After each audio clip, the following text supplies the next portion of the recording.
Feel the real fear with us. প্রিয় listeners, আসসালামু আলাইকুম। Feel the real fear with us. সত্যিকারের ভয়ের অনুভূতি পেতে আফনান দ্য হরওয়ার্ল্ডের সাথেই থাকতে হবে। দেশ ও দেশের বাইরে যে যেখান থেকে আফনান দ্য হরওয়ার্ল্ডের আজকের ভয়ের শিহরণ বইয়ের মৃত সাগরের পরী ঘটনার দ্বিতীয় অংশের সাথে যুক্ত হচ্ছেন বা পরবর্তীতে হবেন, সকলকে জানাচ্ছি শুভেচ্ছা ও ভালোবাসা। আশা করি সবাই ভালো আছেন, সুস্থ আছেন। প্রিয় লিসেনার্স, গত শুক্রবার মৃত সাগরের পরী ঘটনার প্রথম অংশটা আমরা শুনিয়েছিলাম, আর আজকে এই ঘটনার শেষ অংশ আপনাদের সামনে উপস্থাপন করতে যাচ্ছি। এই ঘটনায় কিভাবে একটি মাদ্রাসা পড়ুয়া শিক্ষার্থীর জীবন একদম বিপর্যস্ত হয়ে যায় সেই বিষয়টি আমরা ফুটিয়ে তুলছিলাম। চলুন কথা বাড়াবো না, সরাসরি ঘটনায় চলে যাই। তবে আজকের এই দ্বিতীয় অংশের সাথে যারা নতুন করে যুক্ত হচ্ছেন তাদেরকে অনুরোধ করব, এই অংশটা শোনার আগে আপনারা যদি আমাদের প্রথম অংশটি শুনে আসেন তাহলে এই অংশটা বুঝতে অনেক অসুবিধা হবে। কারণ আমরা এমন একটি জায়গা থেকে শুরু করছি, হঠাৎ করে এই জায়গা থেকে কোনোভাবেই আসলে বোঝা সম্ভব হবে না। আমাদের প্লেলিস্ট রয়েছে, সেই প্লেলিস্টে গেলে ভয়েস শিহরণের আলাদা একটা প্লেলিস্ট দেখতে পাবেন। সেখানেই দেখতে পাবেন যে মৃত সাগরের পরী পার্ট 1, এটাতে আপনারা এই ঘটনার প্রথম অংশটা শুনে আসতে পারেন। চলুন সরাসরি যেখানে শেষ করেছিলাম তারপর থেকে শুরু করি। আমরা যেখানে শেষ করেছিলাম সেখানে একজন তান্ত্রিক, যিনি পরবর্তীতে এসে জানান যে উনি নিজেও অনেক সমস্যার মুখোমুখি হচ্ছেন, শুরুতে বুঝতে পারেন নাই। উনি একজন হিন্দু তান্ত্রিক হওয়ার পরেও একটা মাদ্রাসা পড়ুয়া মুসলিম বাচ্চার জীবন বিপন্ন হতে দেখে উনি ওনার সর্বশক্তি নিয়ে এগিয়ে এসেছিলেন, কিন্তু শেষ পর্যন্ত উনি ক্ষমা চেয়েও চলে যান, কিছু করতে পারলেন না।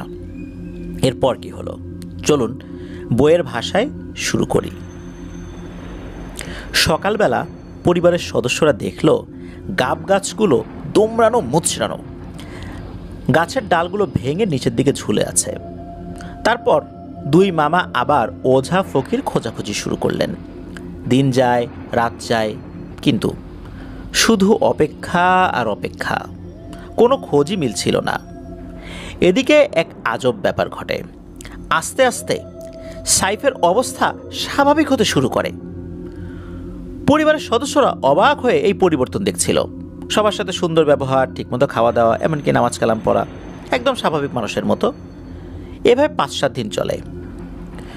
প্রতিদিনের মতো একদিনের কথা, দুপুরবেলা আন্টি মানে সাইফের আম্মু সাইফকে গোসল করিয়ে শরীর মুছে দিল। তারপর প্রতিদিনের মতো আন্টি লোহার শিকল দিয়ে বাঁধবে, তখন সাইফ বলল, আম্মু এই লোহার শিকল আমাকে ব্যথা দেয়, আমার কষ্ট হয়, আমি কোথাও যাব না, শুধু ঘরের মধ্যে থাকবো, তুমি আমাকে বেঁধে রেখো না। আন্টি এসব কথা শুনে অঝরে কান্নাকাটি শুরু করে। মা কখনো সন্তানের কষ্ট কি সহ্য করতে পারে? তারপর আন্টি সত্যি সত্যি বাঁধলেন না, লোহার শিকল অন্য জায়গায় রেখে দিলেন। এই ঘটনা বিকেলে দুই মামা জানতে পারে। তারা দুইজন রেগে মেগে একদম ফায়ার, আন্টির সাথে রাগারাগি করে। বড় মামা লোহার শিকল হাতে নিয়ে আবার বাঁধতে যাবে, তখন আন্টি বলেন, বাঁধিস না, অনেক দিন তো স্বাভাবিক জীবনযাপন করতেছে, তাই একটু পরীক্ষা করে দেখি আল্লাহর রহমতে ঠিক হলো কিনা। আন্টি আরও অনেকভাবে বুঝিয়ে শুনিয়ে মামাকে রাজি করালেন। তারপর আন্টির কান্নাকাটি দেখে মামাও খুব ইমোশনাল হয়ে পড়েন। এরপর মামা আর কিছু বললেন না। সেদিন মাগরিবের নামাজের পরপরই ঘটে আরও একটি ঘটনা। সাইফ কোনো একটি বাহানা ধরে ঘর থেকে বাইরে বের হয়। পরিবারের সদস্যরা বাইরে বের হতে নিষেধ করে, কিন্তু সাইফ বলল, আমি কোথাও যাব না, শুধু ঘরের দরজার সামনে একটু দাঁড়াবো। ঘর থেকে বের হওয়া পর্যন্ত একদম ঠিকঠাক। বাড়িটা সম্পর্কে একটু বর্ণনা করি। বাড়ির মধ্যে বেশ কয়েকটি ঘর বাড়ি, বাড়ির সামনে উঠান, উঠানের দক্ষিণ দিকে পুকুর, বাড়ির পেছন দিক থেকে মূলত শুরু, এবং বাড়ির উঠানের উত্তর দিক এবং কিছু অংশ জুড়ে বিশাল বড় একটা ধান ক্ষেত। ঠিক উঠানের উত্তর দিকে ধান ক্ষেতের কিছুটা দূরে একটা ছাড়া বাগান। কথিত আছে মহান মুক্তিযুদ্ধের আগে এই ছাড়া বাগানে মানুষজনের বসতবাড়ি ছিল। কিন্তু দুষ্টু জিনের উপদ্রবের কারণে সবাইকে ভিটাবাড়ি ত্যাগ করতে হয়েছে। এরপর জায়গাটি পরিত্যক্ত হয়ে যায়। এখানে কোনো মানুষজন চলাফেরাও করতে চায় না সহজে। ফলে ধীরে ধীরে ঝোপঝাড় ও বন জঙ্গলে পরিণত হয়েছে এই স্থানটি। এই বাগান স্থানীয় লোকমুখে ছাড়া বাগান নামে পরিচিতি লাভ করে। এখন সাইফ ঘর থেকে বের হয়ে দরজার সামনে দাঁড়ায়, তখন আন্টি বললেন, রাত বিরেতে বাইরে কি করো, এখনই ঘরে আসো। কিন্তু সাইফ কোনো উত্তর করে না। তারপর আন্টি বকাঝকা করে। বলে রাখা ভালো, সেই সময় বৃষ্টির দিন ছিল, ক্ষেত ভরা ধান ছিল, মেঠো পথে কাদা, গ্রামের নিচু জায়গাগুলোতে পানি উঠেছে। তখন সাইফ আন্টির কথা তোয়াক্কা না করে চুপচাপ উত্তর দিকে ধান ক্ষেতের দিকে হাঁটা শুরু করে। কিন্তু সাইফ সন্ধ্যা রাতে ধান খেতে কাদা মাটি গায়ে লাগাতে যাবে কেন? আন্টি এই দৃশ্য দেখে তখনই চিৎকার দিয়েছে। আন্টি বললেন যে ও আবার পাগলামি শুরু করেছে, তোরা কে কোথায় আসিস রে, তাড়াতাড়ি কেউ ওকে ধর। এই কথা বাড়ির সবাই শুনতে পায়। সঙ্গে সঙ্গে মামাতো ভাইয়েরা বের হয়ে আসে। তারা এসে দেখে সাইফ উত্তর দিকে হাঁটছে। এদিকে মামাতো ভাইয়েরা তো বের হয়ে আসছেই, সেটা সাইফ আবার দেখতে পেয়েছে। তখন সাইফ কি করেছে, ধান ক্ষেতের দিকে জোরে দৌড় দিয়েছে।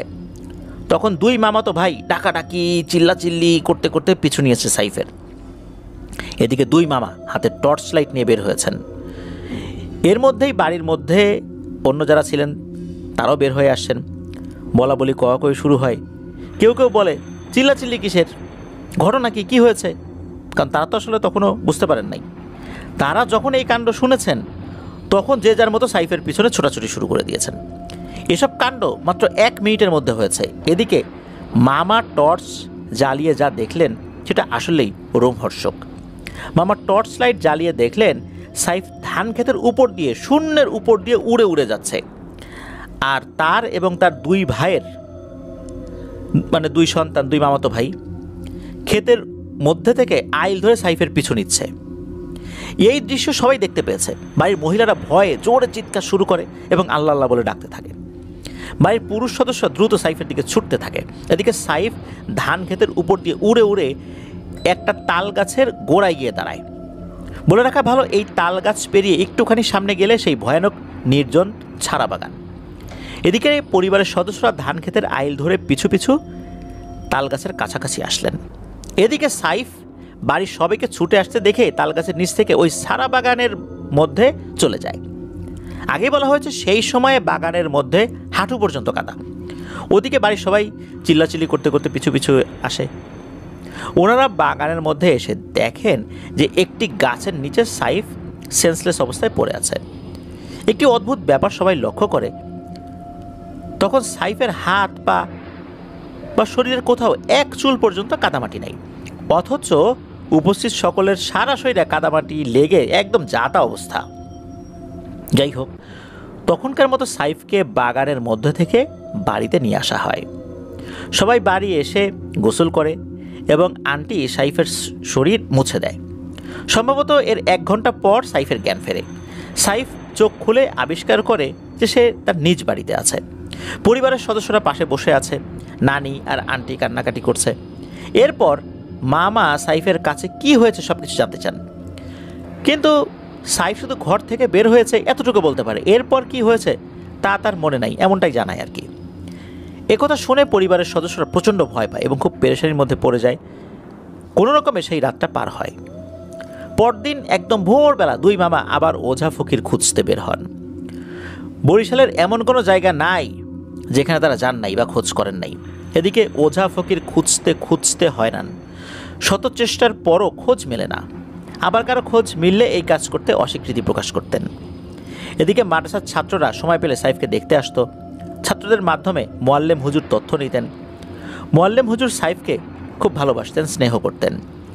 সাইফের সাথে ভয়ানক ঘটনা ঘটেছে এই কথা ছাত্রদের কাছ থেকে মোয়াল্লেম হুজুর জানতে পারলেন। তখন রাকিব নামে একটি ছাত্রকে সঙ্গে করে মোয়াল্লেম হুজুর সাইফকে দেখতে বাড়িতে আসেন। তখন সাইফের পরিবারের সদস্যরা সবাই বাড়িতে অবস্থান করছিলেন। তখন মোয়াল্লেম হুজুর সবাইকে উদ্দেশ্য করে বললেন, জিন জাতিকে আল্লাহ সুবহানাহু ওয়া তাআলা দীর্ঘদিন হায়াতে বাঁচিয়ে রাখেন, যা মানুষের আয়ুর তুলনায় অনেক অনেক বেশি। জিনদের প্রস্তাবে কখনো ভুলেও সম্মতি প্রকাশ করবেন না। এর কারণ হলো বেশিরভাগ জিন মানুষকে সুখে থাকার স্বপ্ন দেখিয়ে ওদের দেশে নিয়ে যায়, কিন্তু শেষটা মোটেও সুন্দর হয় না। এর কারণ হলো আমাদের ৪৫ থেকে ৫০ বছর হয়ে গেলেই যৌবন ফুরিয়ে যায় অথবা আমরা বৃদ্ধ হয়ে পড়ি, তাই না? ঠিক এই সময়টিতে আমরা একা চলাফেরা করতে পারি না। আমাদেরকে চলাফেরা করতে হলে অন্যের সাহায্যের প্রয়োজন হয়। এবং যেটা সবচেয়ে খারাপ লাগার বিষয় সেটা হলো এই বয়সে এসে আমরা সর্বদা পাক পবিত্র থাকতে পারি না। অনেক সময় ইচ্ছা না থাকা সত্ত্বেও আমরা নাপাক হয়ে যাই। কিন্তু জিনেদের বেলায় ঠিক এর উল্টোটা ঘটে। সেটা হলো ওরা মৃত্যুর আগে একদম তরতাজা যুবক যুবতী হয়ে মৃত্যুবরণ করে এবং ওরা বয়স্ক অবস্থাও সচল থাকে। ফলে মানুষের মতো অপবিত্র হতে হয় না এবং ভালো জিনরা কোনো কালেই নাপাকি পছন্দ করে না। শেষটা সুন্দর হয় না, তাহলে এটা কেন বললাম? এর উত্তর হলো ঠিক যখন আমাদের যৌবন ফুরিয়ে যায় এবং আমরা বৃদ্ধ হয়ে পড়ি, তখন জিনদের আমাদের কোনো কাজে আসে না। ঠিক সেই সময়টায় ওরা আমাদেরকে তুলে নিয়ে যে কোনো একটি দেশে ফেলে চলে আসে। ওই বয়সে বাকি জীবন পৃথিবীতে এক টুকরো জাহান্নাম ছাড়া আর কিছুই বাকি থাকে না। রাস্তাঘাটে ফেলে দিলে জেলে গিয়েও তো বাঁচা যাবে, কিন্তু বন জঙ্গলে ফেলে দিলে পশু পাখির শিকার হওয়া ছাড়া কোনো উপায় থাকে না। যাই হোক, আমি রাকিবকে বলে দিচ্ছি, রাকিব সবসময় চেষ্টা করবে সাইফের সঙ্গে থাকার। কোনো সমস্যা দেখা দিলে রাকিব সূরা বাকারা তিলাওয়াত করবে ইনশাআল্লাহ। আশা করি সমস্যা হবে না। এবং কুয়াকাটার বিখ্যাত মাওলানা নেসার আহমেদ হুজুরের ঠিকানা দিলাম। তিনি এইসব প্যারানরমাল কাজ সমাধান করতে বেশ পারদর্শী। আপনারা তার সাথে যোগাযোগ করেন। সুতরাং আপনারা ধৈর্য হারা হবেন না, আল্লাহর উপর ভরসা রাখুন। এরপর মোয়াল্লেম হুজুর বিদায় নিয়ে স্থান ত্যাগ করেন। মোয়াল্লেম হুজুরের কথা মতো পরদিন ভোরবেলা সাইফের পরিবার যারা ছিলেন আর কি সদস্যরা মাওলানা নেসার হুজুরের সাথে দেখা করার উদ্দেশ্যে রওনা করেন।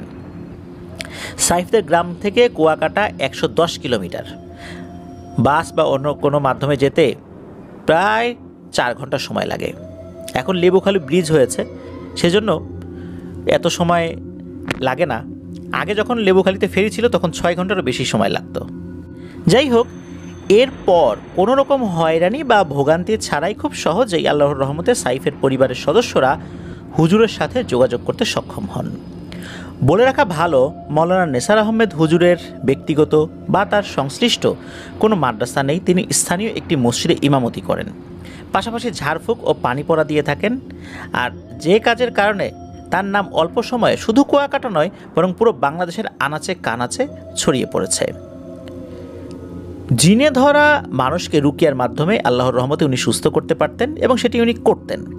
তার জীবনে অসংখ্য প্যারানরমাল কাজ সমাধান করেছেন। হুজুরের বয়স আনুমানিক ৬০ বছর হবে।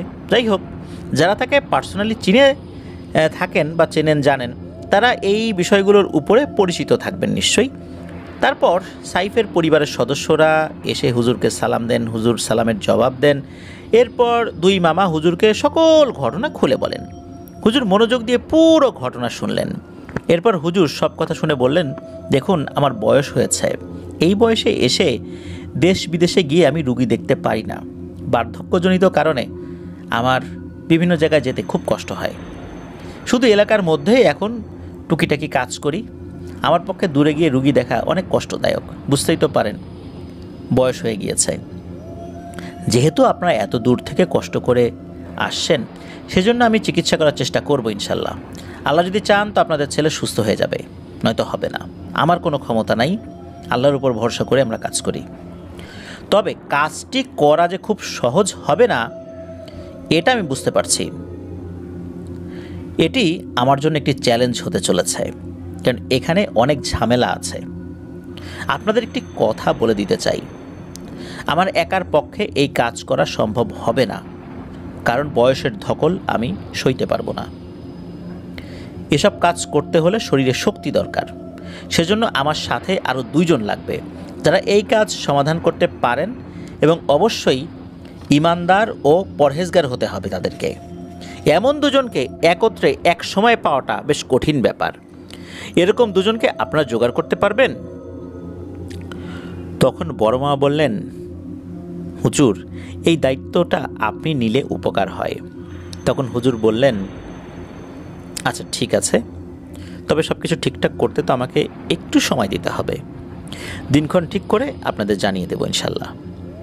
এরপর সাইফের পরিবারের সদস্যরা হুজুরের কাছ থেকে বিদায় নিয়ে চলে আসেন। এর মধ্যে একটি অদ্ভুত ঘটনা ঘটে। সেটা হলো, একদিন সাইফের মামাতো বোন সাইফের কাছে এসে বলে, দাদা আমি আম খাবো। সমস্যা হলো ওই সময় কিন্তু আমের সিজন ছিল না। সত্যি কথা বলতে মামাতো বোন পরীক্ষা করার জন্য কথাটা বলেছিল। তখন সাইফ সবাইকে অবাক করে দিয়ে বলল, একটু দাঁড়া দিচ্ছি। এর ঠিক সর্বোচ্চ 3 মিনিটের মাথায় ঠাস করে একটা শব্দ হয়। মামাতো বোন তাকিয়ে ঘরের মাটিতে দেখে অনেকগুলো আম। পরে জানা যায় সেখানে প্রায় 5 কেজি আম ছিল। এই কাণ্ড দেখে মামাতো বোন ঘর বাড়ি এক করে চিৎকার চেঁচামেচি শুরু করে সবাইকে ডেকে আনে।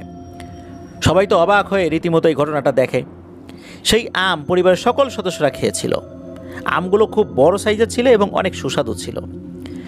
স্থানীয়দের মধ্যে অনেকেই জিনপরি বিশ্বাস করতো না, সেজন্য সাইফের ব্যাপারটা নিয়ে রসিকতা করত। কিন্তু এই ঘটনা ঘটার পর এখন তারাও বিশ্বাস করলো এবং অনেকে বলল, বাংলাদেশে এখন আম পাবে কিভাবে? এখন তো আমের সিজন না। আমাদের আগেই বিশ্বাস করা উচিত ছিল। কেউ আর সাইফকে নিয়ে উল্টাপাল্টা বলবে না, সেটা হোক তাদের কারো সামনে বা পেছনে। আলোচনা সমালোচনা কোনোটাই করার দরকার নাই। শুধু শুধু অন্যের ঝামেলা নিয়ে উস্কানিমূলক কথাবার্তা বলে ওই জিনের শত্রু হতে চাই না, এটা মানুষজন বললো আর কি। এদিকে প্রতিদিন ঘুমানোর আগ পর্যন্ত সাইফের পাশে এক আন্টি বলতে সাইফের আম্মা বসে থাকতো। আর এক পাশে সাইফের বন্ধু রাকিব সবসময় বসে থাকতো। রাকিবকে মোয়াল্লেম হুজুর সাইফের কাছাকাছি থাকতে আদেশ করেন, সেজন্য রাকিব সবসময় চেষ্টা করতো কাছাকাছি থাকার। তবে ঘুমানোর সময় সাইফের পাশে শুধু রাকিব থাকতো। একদিন দিনের বেলায় ঘটে এক অদ্ভুত ঘটনা। সাইফের মামাতো বোন দরজার সামনে ভয়ে ভয়ে উকি মেরে বলল, দাদা তোমার সাথে নাকি পরী আছে, কই আমি একটু দেখি। তখন সাইফ বলল, ঠিক আছে তাহলে এদিকে আয়। তখন মামাতো বোন ভয় পেল, ভয়ে সামনে যেতে পারছিল না। তখন আন্টি বললেন, মানে সাইফের আম্মু বললেন, আয় আয় তোর ভাই তোকে ডাকে, দেখি কি দেখায়। তারপর আন্টির কথায় মামাতো বোন একটু সাহস পেয়ে সাইফের দিকে এগিয়ে গেল। তখন সাইফ বলে, আমার হাত ধর। মেয়েটা যখন সাইফের হাত ধরল, তখন মামাতো বোনের শরীর ঝাড়া দিয়ে উঠল। সাথে সাথে ও মা গো বাবা গো বলে মামাতো বোন চিৎকার দিয়ে ঘরের থেকে বের হয়ে যায়। সাথে সাথে আন্টি বসা থেকে উঠে গিয়ে ওর কাছে গিয়ে জিজ্ঞেস করে, এই কি হয়েছে তোর? এভাবে চিৎকার করার মতো তো কিছু ঘটে নাই রে, চিৎকার দিলি কি কারণে? তখন সাইফের মামাতো বোন বলে, আমি ফিল করছি এটা দাদার হাত না, আমি অন্য কারো হাত ধরছি। এই হাতটা ছিল একদম বড় বড় লোমে ভরা। কিন্তু সাইফ দাদার হাত তো এরকম না, তার হাতে তো লোম নাই। মামাতো বোন কিছু একটা আন্দাজ করতে পারে। ফলে এই ঘটনা পরিবারের সদস্যরা যখন শুনল, পরিবারের সদস্যরা ভয়ের চেয়ে আরও চিন্তিত, ওই পেরেশানির মধ্যে পড়ে গেল। কারণ সাইফ হাত বাড়িয়ে দিল, সাইফের হাত ধরল মামাতো বোন, অথচ সেই মামাতো বোন কিনা বলছে যে এই হাত সাইফের না। তাহলে এই সাইফ যে এখানে আছে, আসলে কি এটাই সাইফ? এরকম চিন্তা তাদের মাথার মধ্যে কিন্তু ঢুকে গেল। একদিন সাইফ আন্টিকে, মানে সাইফের আম্মুকে আশ্চর্যজনক একটি কথা বলে। সেটা হলো, আপনার ছেলেকে আমি ভালোবাসি এবং বিয়ে করতে চাই, তাকে আমি ভালো রাখবো, আমি তাকে সঙ্গে করে নিয়ে যেতে চাই। তখন আন্টি বলেছিল, তুমি আমার ছেলেকে বিয়ে করে আমাদের সাথে থেকে যাও, তাহলে এটা সম্ভব। উত্তরে সে বলল, না, তা কখনো সম্ভব নয়। তখন আন্টি বললেন, তাহলে আমার ছেলেকেও দেয়া আমার পক্ষে সম্ভব না। সাইফ 3 দিন স্বাভাবিক কর্মকাণ্ড আসলে করে নাই, অস্বাভাবিক কর্মকাণ্ড করে। এরপর আস্তে আস্তে তার অস্বাভাবিক কর্মকাণ্ড আরও বেড়ে যেতে থাকে। 3 দিন একটু অস্বাভাবিক ছিল, আর এরপরে তার কোমরে আবার শক্ত করে শেকল বাঁধা হলো। ওদিকে মাওলানা সাহেব একটা প্রস্তুতি নিচ্ছিলেন, একদিন একটা ডেট দিয়ে দিলেন। তখন 2 মামা মোয়াল্লেম হুজুরকে বিস্তারিত জানালেন। মোয়াল্লেম হুজুর বললেন যে আপনারা চিন্তা করবেন না, সেদিন আমি এবং হাফেজ সাহেব হুজুর যথাসময়ে উপস্থিত থাকবো ইনশাল্লাহ। এরপর 2 মামা কিছুটা সাহস পেলেন। মোয়াল্লেম হুজুরের কাছ থেকে বিদায় নিয়ে যথারীতি বাড়িতে ফেরত আসলেন। এদিকে মাওলানা নেসার আহমেদ হুজুরের সাথে দেখা করার ঠিক 1 সপ্তাহের মধ্যে সেই নির্ধারিত দিন চলে আসলো। বাড়িতেও সেভাবে প্রস্তুতি নেওয়া হলো। যথাসময় মোয়াল্লেম হুজুর এবং হেফজখানার হাফেজ সাহেব হুজুর উপস্থিত হলেন। ঠিক মাগরিবের পর মাওলানা নেসার আহমেদ হুজুর এবং সঙ্গে আরও 2 জনকে সঙ্গে নিয়ে বাড়িতে আসলেন। তারা মোট 3 জন আসলেন। ওনারা যখন বাড়ির উঠোনে চলে আসছে তখনই সাইফ পাগলামি শুরু করতে লাগলো। ঘরের টিনে লাথি মারা আরম্ভ করলো, ধূপধাপ টিন ভেঙে ফেলা শুরু করলো, টিন ভাঙার বিকট আওয়াজ শুরু হলো। ওনারা এসেই দ্রুত বাড়ির চারপাশে গোল করে বালি ছিটিয়ে দেন। এদিকে গ্রামের লোকজন এসে ভিড় করে, কিন্তু হুজুর বললেন, এখানে যা কিছু হোক এই বাড়িতে কেউ আসবেন না, প্লিজ আপনারা চলে যান, আর ঘরের যারা আছেন তারা ঘরে থাকার চেষ্টা করেন। ঘর থেকে যদি কেউ বের হন তাহলে যা ঘটনা ঘটবে তার জন্য আপনাদেরকে কিন্তু দায়ী হতে হবে এবং এর ফলাফল আপনাদেরকে বয়ে বেড়াতে হবে। তারপর ওনারা যেই না ঘরে প্রবেশ করলেন তখনই সাইফ অদ্ভুত আচরণ শুরু করে। ওনাদের দিকে তেড়ে যাচ্ছিল, চোখ দুটো ছিল লাল টকটকে। তারপর তিনি এসে পরিবারের মহিলা এবং বাচ্চা সদস্যদের জন্য অন্য একটি রুম ফিক্সড করতে বললেন এবং সেই রুমে সরে যেতে বললেন। এরপর হুজুর ঘরের মধ্যে একটি জায়গা নির্বাচন করে বসলেন, আর সাইফকে নেসার আহমেদ হুজুরের ঠিক সামনে বসানো হলো। ঠিক মাওলানা নেসার আহমেদ হুজুরের পেছনে মোয়াল্লেম হুজুর এবং হেফজখানার হাফেজ সাহেব হুজুর বসলেন, আর সাইফকে 2 মামা ধরে বসলেন। ওনার সাথে থাকা 2 জন হুজুর মোমবাতি জ্বালিয়ে দেন।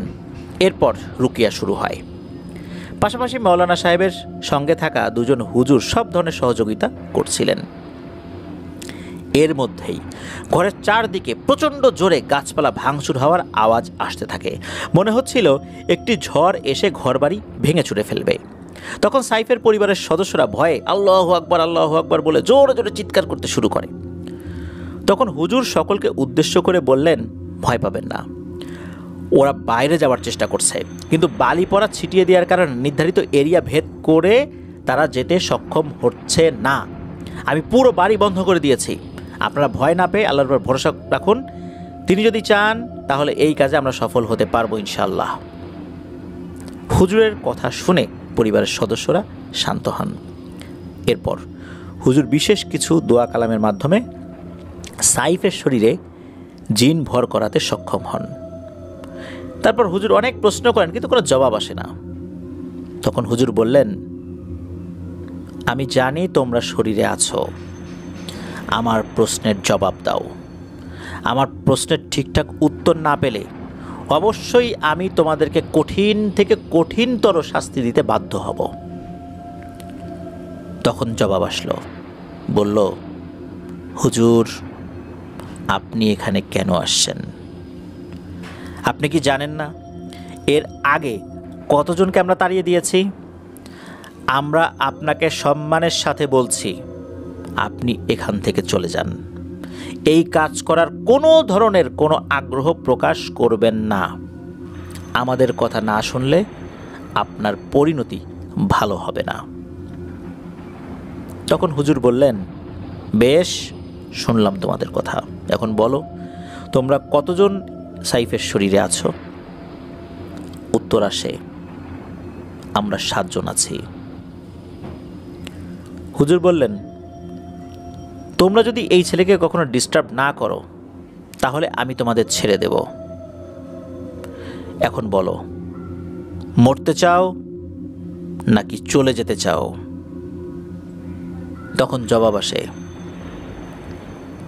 আমরা কথা দিয়েছি এই ছেলেকে আমাদের মেয়ের জন্য দেব, সুতরাং আমরা আমাদের কথা রাখব, আমরা কোথাও যাচ্ছি না। এই কথা শোনার পর হুজুর সাইফের যে ছায়া ছিল এই ছায়ার উপরে পেরেক বা গজা লোহা গেড়ে দেয়, আর এরপরেই সাইফের মুখ থেকে তীব্র আর্তনাদের শব্দ আসতে থাকে। অনেক জোরে জোরে চিল্লাচিল্লির শব্দ হচ্ছিল। হুজুর বিভিন্নভাবে ওদেরকে শাস্তি দেন। এরপর হুজুর বললেন, আমার কথা না শুনলে তোদের চোখে গরম গজা লোহা পুড়ে একদম গেঁথে দেব। তোরা আমার সামনে যত বেশি ক্ষমতা দেখানোর চেষ্টা করবি ততই বিপদের সম্মুখীন হবি। এবার বল, ওর সাথে কি কি করেছিস?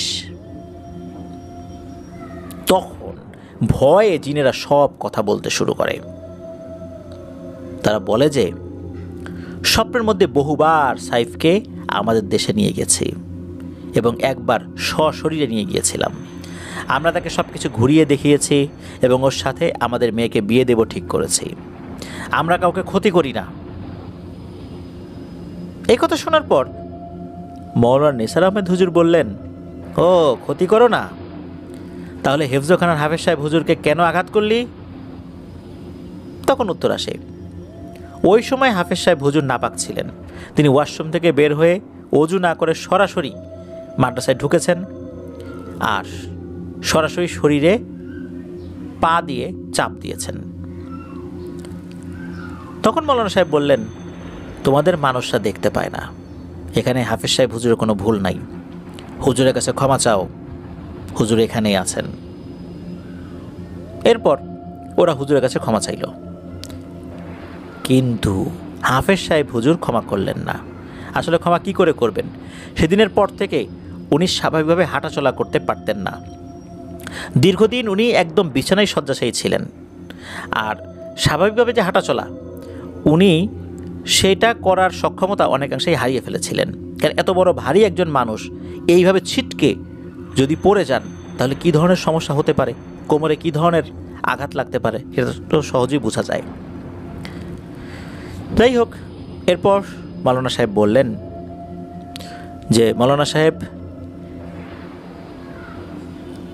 আপনি বলুন যে আর কি কি প্রশ্ন করবেন। মানে আরেকজন মওলানা ছিলেন তার কাছে।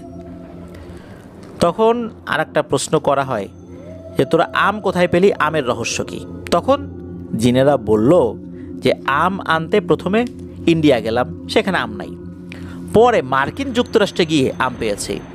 কিন্তু যে ব্যক্তি আম বিক্রি করে তিনি ঘুমেছিলেন, কারণ বাংলাদেশের সময়ের সাথে আমেরিকা বা মার্কিন যুক্তরাষ্ট্রের সময় এক না, সময়ের মিল নাই।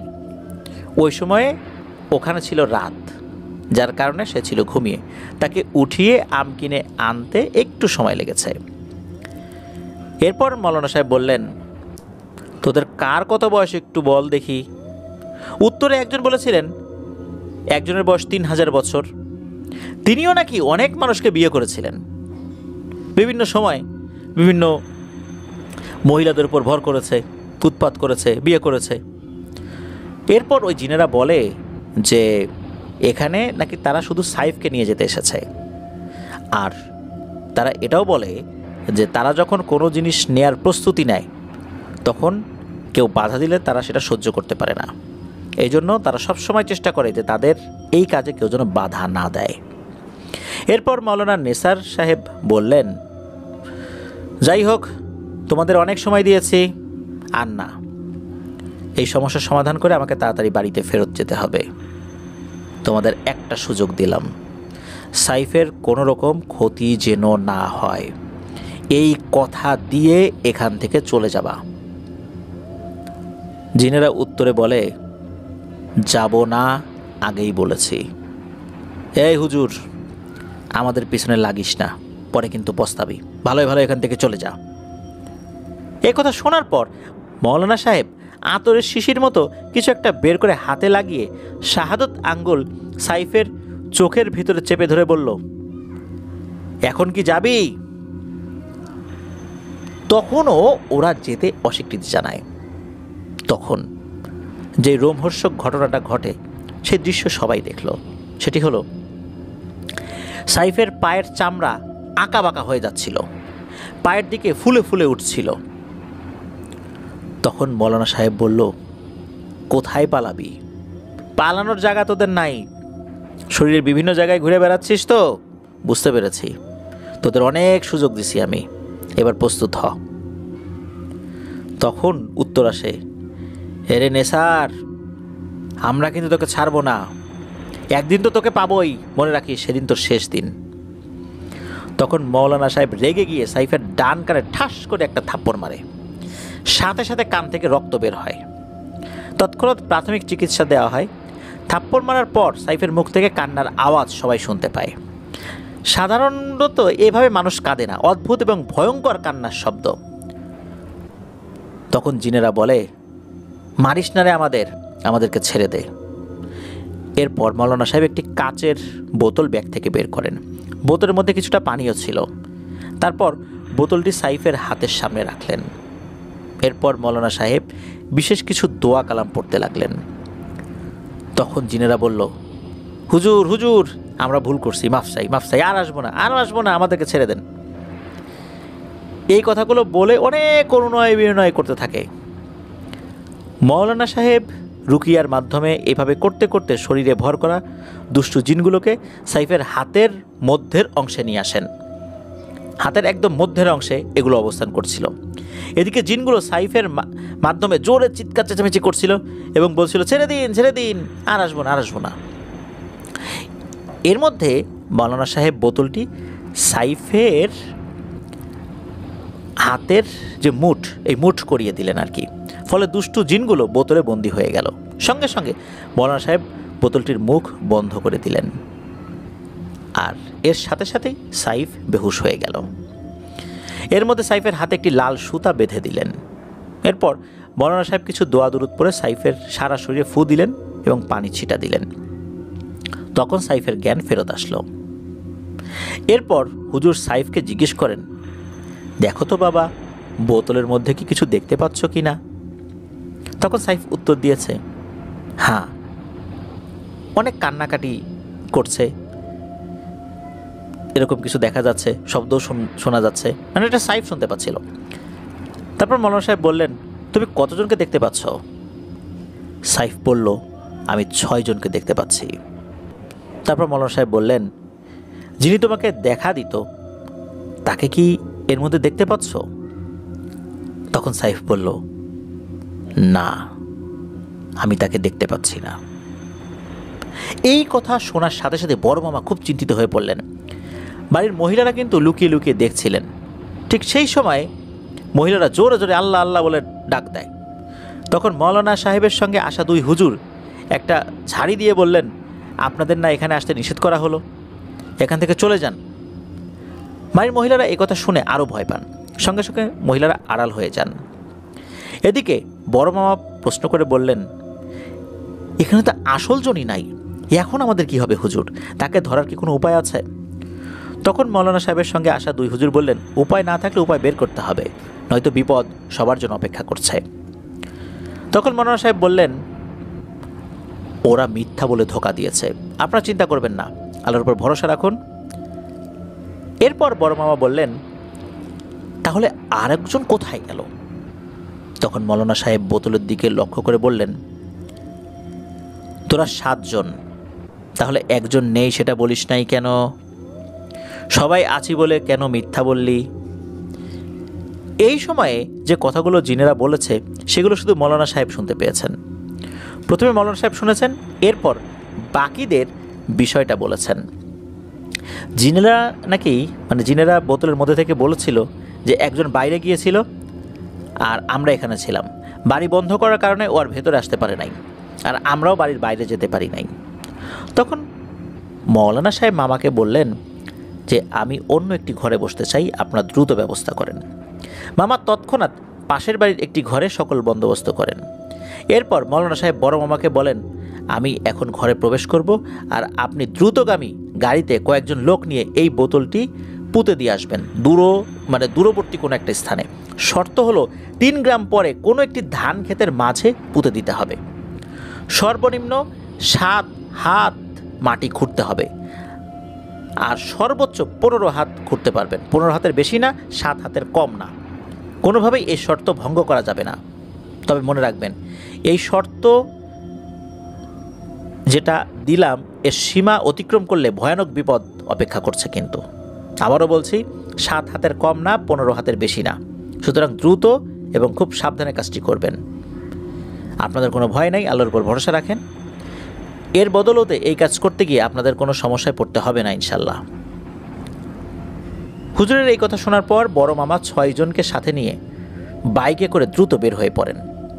এরপর মোয়াল্লেম হুজুর এবং হিফজখানার হাফেজ সাহেব হুজুর এবং মৌলানা সাহেব ছোট মামার সঙ্গে পাশের বাড়ির নির্ধারিত ঘরে প্রবেশ করেন। মামার সঙ্গে করে সাইফকে নিয়ে আসেন। তখন মামা মাটিতে একটি চাদর বিছিয়ে দেন। এরপর সবাই সেই চাদরের উপরে বসেন। তারপর হুজুর রুকিয়া শুরু করেন। এর কিছুক্ষণ পর সাইফের শরীরে জিনকে ভর করাতে সক্ষম হন। মৌলানা সাহেবের সঙ্গে থাকা লোকজন মাটিতে একটি কুণ্ডলী আঁকে, মানে গোল বৃত্ত আঁকে, যাতে করে ওই জিনটি কুণ্ডলীর বাইরে যেতে না পারে। এই ঘটনা ঘরের মহিলারা আবার উকি মেরে দেখছিল। এরপর মৌলানা সাহেব জিনটিকে উদ্দেশ্য করে বলেন, তোকে কি কেউ চালান করেছিল নাকি নিজের ইচ্ছায় এসেছিস? উত্তরে জিনটি বলে, আমাকে কেউ চালান করে পাঠায় নাই।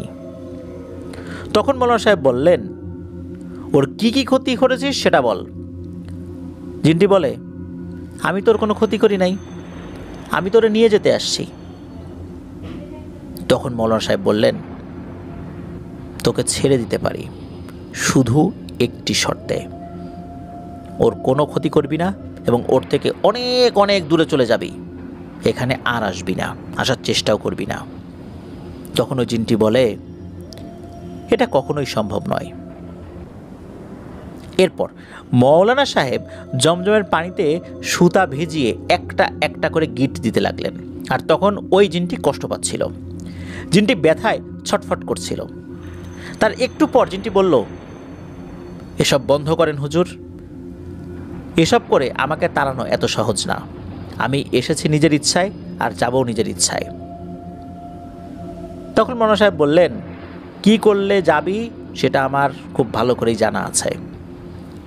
তখন হুজুর একটা কাজ করেন, সেটা হলো ব্লেড দিয়ে সাইফের হাতের শাহাদাত আঙ্গুল থেকে একটু করে রক্তের ফোঁটা নিলেন।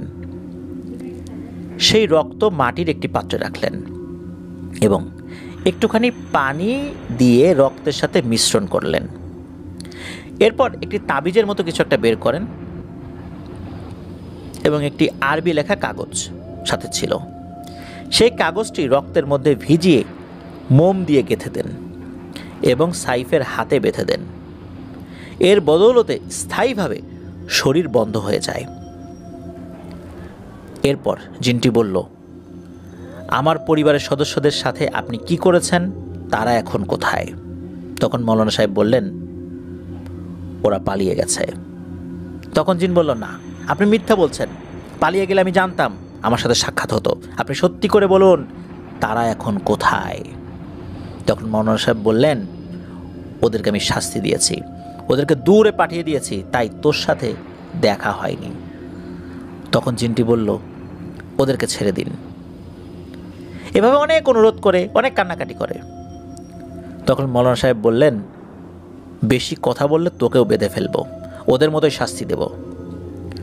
তখন জিনটি বলল, আমার জীবনটা ভিক্ষা দেন, আমাকে ছেড়ে দেন, আমি তো শুধু সাহেবকে পছন্দ করি, মহব্বত করি, আমি চলে যাব, কিন্তু শুধু একটি অনুরোধ করব, আমি ওর সাথে মাঝে মাঝে দেখা করতে চাই।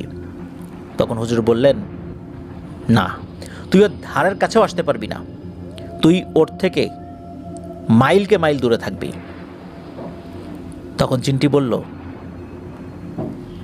মাইলকে মাইল দূরে না, কিছুটা ধারের কাছে থাকার অনুমতি দিন। তখন হুজুর বললেন, না, পরে যদি ওর কোনো ক্ষতি করিস। তখন জিন বলল, আমি ওর কোনো ক্ষতি করব না, বরং ওকে কোনো বদজিন যাতে ক্ষতি করতে না পারে সেই দিকে আমি খেয়াল রাখব, এই কারণে আমি ওর একটু কাছাকাছি থাকতে চাই। তখন হুজুর বললেন, তোরা কেউ ওর ক্ষতি করবি না এবং অন্য কেউ ক্ষতি করতে যাতে না পারে খেয়াল রাখবি, এই কথা দে আমাকে, তাহলে আমি ভেবে দেখব ছেড়ে দেব কি দেব না। তখন জিনটি কথা দেয়। এরপর মৌলানা সাহেব ব্লেড দিয়ে সাইফের পায়ের রান থেকে একটুখানি চামড়া কেটে কিছু একটা রুকিয়া করে আগুনে পুড়িয়ে দেন। এরপর মৌলানা সাহেব জিনটিকে তওবা করেন এবং বলেন, তোকে ছেড়ে দেব, কিন্তু যাবার সময় প্রমাণ রেখে যাবি। তখন জিনটি বলল যে বাড়ির সামনের বড় পেয়ারা গাছের ডালটি আমি ভেঙে দিয়ে যাব। তখন মৌলানা সাহেব বললেন, কোন দিক দিয়ে যাবি? জিনটি বলল, আমি উত্তর দিক দিয়ে যাব। কোথায় যাবি? জিনটি বলল, আমি আমার নিজের দেশে চলে যাব। তখন মৌলানা সাহেব বললেন, ঠিক আছে, তবে মনে রাখবি সাইফকে কখনো কোনো অবস্থাতেই আর ডিস্টার্ব করবি না। তখন জিনটি বলল, শুধু আমার দেখতে ইচ্ছা করলে আমি দূর থেকে দেখব, আর কোনো বদ জিন ওর কোনো ক্ষতি করতে চাইলে আমি সেটা মোকাবেলা করব। এরপর জিনটি বিদায় নিয়ে সাইফের শরীর থেকে বের হয়ে যায়। সঙ্গে সঙ্গে সাইফ বেহুশ হয়ে পড়ে যায়। ঠিক তখন ঘরের বাইরে ঝড় হতে শুরু করে। এই বিষয়টা কিন্তু সবাই উপলব্ধি করে। এর কিছু সময় পর সব কিছু স্বাভাবিকও হয়ে যায়। তারপর মৌলানা সাহেব বললেন, সাইফকে অন্য একটি ঘরে নিয়ে শুয়ে রাখেন। এখন তার শরীর ক্লান্ত, আপনারা তার দিকে সবসময় খেয়াল রাখবেন, যত্ন করবেন, ভালো ভালো খেতে দেবেন, কারণ ওর শরীর উপর দিয়ে অনেক ধকল গেছে। এরপর মৌলানা সাহেব সাইফের পরিবারের সদস্যদের কাছ থেকে বিশেষ একটি দোয়া দিলেন। এটা দিয়ে বললেন যে 1 গ্লাস পানির মধ্যে এই জিনিসটা ভেজাবেন, তারপর সেই পানি সাইফকে খাওয়াবেন। এই কাজটি টানা 7 দিন করবেন এবং এখন থেকে আপনার ছেলে ইনশাল্লাহ পুরোপুরি নিরাপদ এবং সুস্থ আছে আলহামদুলিল্লাহ। হুজুর এটাও বললেন যে এই কাজটি ওনার জীবনের বিশেষ এক অধ্যায় হয়ে থাকবে। সেই সাথে উনি দুজন সঙ্গীকেও ধন্যবাদ দিলেন, কারণ এই কাজের জন্য 2 জন সাহসী লোক দরকার ছিল। যাই হোক, এরপর মূলত যেটা হয় যে মৌলানা সাহেব উনি বিদায় নিতে চান। যাওয়ার আগে মৌলানা সাহেব উনি বললেন যে আমার বিদায় নেওয়ার সময় হয়েছে, যাওয়ার আগে কয়েকটি কথা বলি। যে বোতলটি পুঁতে রেখে আসতে বলেছিলাম সেই স্থান বা সেই ঘটনার মুহূর্ত কখনোই কাউকে বলবেন না। বিশেষ করে কোনো রকম গল্পের মতো করে হলেও এই ঘটনা সাইফকে বলবেন না। এই বিষয়টা তার মেমোরিতে গেলে সমস্যা আছে। কোনো রকমে ওরা এসব জানতে পারলে আপনাদের সমস্যা হবে এবং আপনাদের ছেলেকে আর পরবর্তীতে পাবেন কি না সেটা নিয়েও কিন্তু একটা বিষয় রয়ে যায়। সাইফের বিয়ের আগ পর্যন্ত এসব বিষয়গুলো মেনে চলবেন আর সবসময় সাইফকে নজরে রাখবেন। একা একা চলাফেরা করতে নিষেধ করবেন।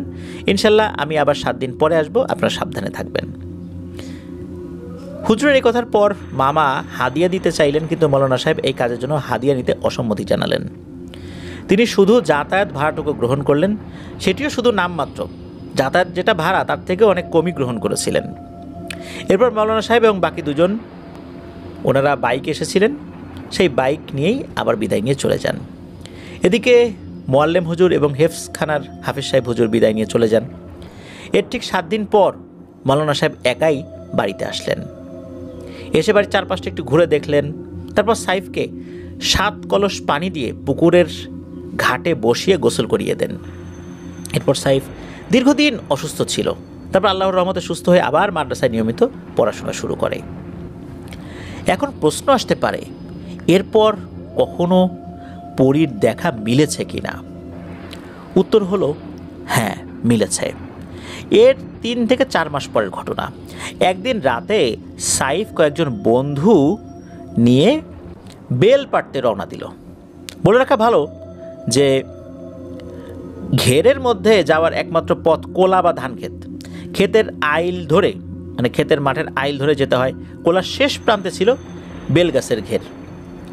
সময়টা ছিল কেবল ধান কাটা হয়েছে, ধান কাটা হওয়ার পর ধান তুলছে এরকম আর কি। আর কোলার আইলের রাস্তা ধরে ওরা ওই ঘেরের মধ্যে প্রবেশ করে। তখন হঠাৎ করে পেছন থেকে সাইফকে ওই পরীটার নাম ধরে ডাকে, বলল, সাইফ এদিকে আসো। সাইফ সুস্থ হওয়ার পর এই প্রথমবার পরীটিকে দেখতে পেল। আগে প্রতিদিন দেখতে দেখতে অভ্যাসে পরিণত হয়ে গিয়েছিল, কিন্তু এতদিন পর যখন দেখলো, তা আবার রাতের বেলা, এসব বিষয় চিন্তাভাবনা করে সাইফ অনেক ভয় পেল। তারপর সাইফ সকল বন্ধুদের বলল, চল আমরা বাড়ির দিকে যাই, এখানে সমস্যা আছে, তোরা কোনো কথা বলিস না, সোজা হাঁটা দে, বাড়িতে গিয়ে সব বলবো। যখন ওরা বাড়ির দিকে হাঁটা শুরু করলো, তখন সাইফ দেখলো পরীটি খুব মন খারাপ করে দাঁড়িয়ে রইল। এরপর সেই রাতে আর কোনো ঘটনা ঘটেনি। একবার সাইফ পটুয়াখালী খালা বাড়িতে বেড়াতে গেল। একদিন বিকেলে 4 জন মিলে 18-22টা ইউনিয়নের 1000 টাকা বাজারে গেল। সকল কাজকর্ম শেষ করতে করতে সন্ধ্যা ঘনিয়ে যায়। তখন সবাই বাড়ির উদ্দেশ্যে রওনা করে। বাড়ির সবাই গ্যারাবনিয়া ইউনিয়নের 18 গাছিয়া গ্রামে যেতে হবে, মানে ওই জন্যই সবাই বের হয়েছে আর কি। তো বাজার থেকে এই জায়গায় যেতে হবে। গ্রামে যাওয়ার জন্য বেরিবাদের রাস্তা ধরতে হয়। ওদের মধ্যে একজন চাচাতো ভাই ছিল, তার নাম হচ্ছে জহিরুল। এই জহিরুলের বড় ভাই হচ্ছে সুমন। হঠাৎ করে এই সুমন ভাইকে ওরা পথের মধ্যে দেখে। তখন জহিরুল বলল, ভাইয়া আপনি এখানে কোথায় গেছিলেন?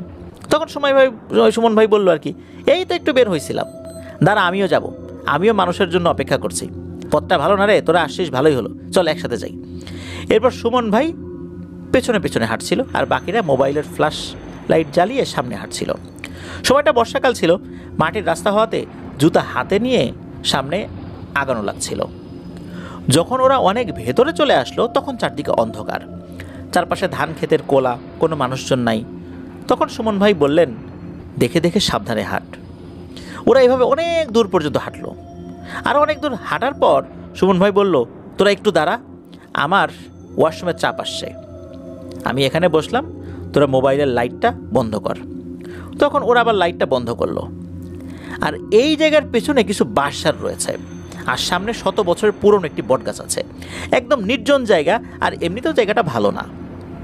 এখন সুমন ভাই বসেই আছে, 5 মিনিট 10 মিনিট 15 মিনিট চলে যায়, কিন্তু সে বসেই আছে।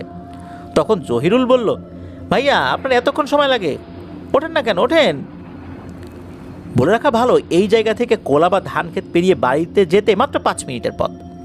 এখানে দাঁড়িয়ে চিৎকার করে বাড়ির লোকজনও শুনতে পাবে এমন, কিন্তু যেহেতু বর্ষাকাল সেজন্য ক্ষেত মাঠ এসব ঢালো জায়গাগুলোতে পানি উঠেছে, আর এই মেঠো পথ ধরে বাড়িতে যেতে হলে আরও প্রায় 20 মিনিট লাগবে। আর রাস্তাঘাট একদম কাদায় বাজে অবস্থা। আরেকটা পথ আছে, সেটা হলো বিশাল বড় একটি বাগানের মধ্য দিয়ে যাওয়া যায়, সেখান দিয়ে দিনের বেলায় মানুষ চলাচল করতে ভয় পায়, সেজন্য এই পথে রাতের বেলা যাওয়ার প্রশ্নই ওঠে না। এদিকে সুমন ভাই ওইভাবে বসে বসে বলছে, চল আমরা ক্ষেতের মধ্যে দিয়ে যাই, সময় কম লাগবে, দেরি করিস না, চল চল চল। তখন ওরা বলল, মাথা খারাপ, কোলার অবস্থা রাস্তার চেয়েও খারাপ, আমরা রাস্তা দিয়ে যাব। তখন সুমন ভাই বলল, ঠিক আছে, কোলা দিয়ে যেতে হবে না, চল বেরিবাদের বাগান দিয়ে যাই, ওখান দিয়ে গেলে তাড়াতাড়ি যাওয়া যাবে, চল যাই চল যাই। এই কথা শোনার পর সবার মনে খটকা লাগে। কারণটা তো আমরা একটু আগেই বলেছি, বাগান দিয়ে সচরাচর কেউ চলাচল করে না, ওটা ভয়ানক স্থান, মানুষজন যতটুকু সম্ভব জীবন বাঁচিয়ে চলার চেষ্টা করে। আর সুমন ভাই ইচ্ছে করে এসব ভয়ানক জায়গায় বেছে নিতে চাচ্ছে, ঘটনাটা কি? এরপর জহিরুল বলল, বাগান টাগানে সাপের একটা ভয় আছে, দেরি হলেও সমস্যা নাই, আমরা রাস্তা দিয়েই যাব। সুমন ভাই ওভাবে বসেই আছে। তখন ওরা সবাই অনেক বিরক্ত হলো, কিন্তু প্রকাশ করতে পারছিল না, কারণ হচ্ছে সুমন ভাই বয়সে সবার থেকে বড়। তখন জহিরুল বলল, ভাইয়া আপনার কাজ এখনও শেষ হয় নাই, এদিকে মশা কামড়াতে কামড়াতে তো আমাদের সবার পা ফুলিয়ে দিয়েছে, প্রায় 25 মিনিট হয়ে যায়, ওঠার কোনো নাম নেই। তখন সাইফ বলল, সুমন ভাই আপনি থাকেন, আমরা গেলাম। তবুও সুমন ভাই কোনো উত্তর করে না।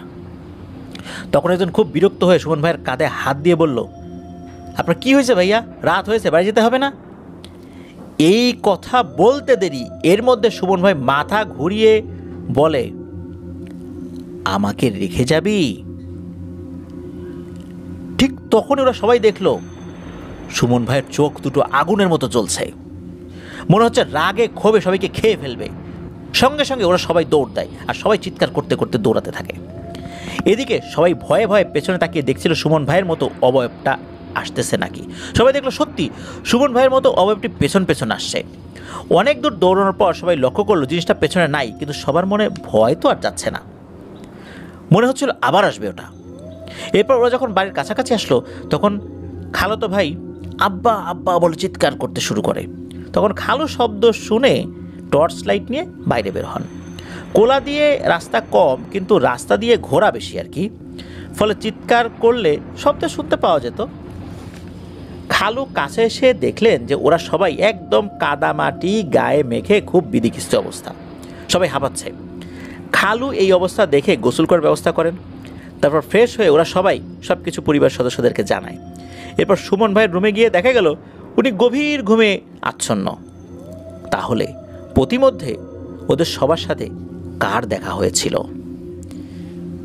যাই হোক, পরিবারের সদস্যরা কোনো রকমে বুঝিয়ে শুনিয়ে শুয়ে পড়তে বলেন। পরদিন সকালবেলা খালা বললেন, সাইফ তোমার গ্রাম সাইটে থাকা ঠিক হবে না। গতকাল বড় ধরনের বিপদ হলে তোমার আম্মুকে আমি কি জবাব দিতাম?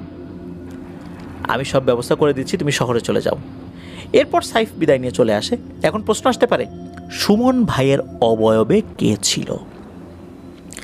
এই উত্তরটা আসলে অজানা। তবে সুমন ভাইয়ের সুরতে যে অবয়বটি ক্ষতি করতে এসেও কোনো ক্ষতি করতে পারল না, এর কারণটাই বাকি। এটার উত্তর হিসাবে সাইফ বলেছিল, সে যদি চাইতো তাহলে অবশ্যই আমাদের ধরতে পারতো, ক্ষতি করতে পারতো।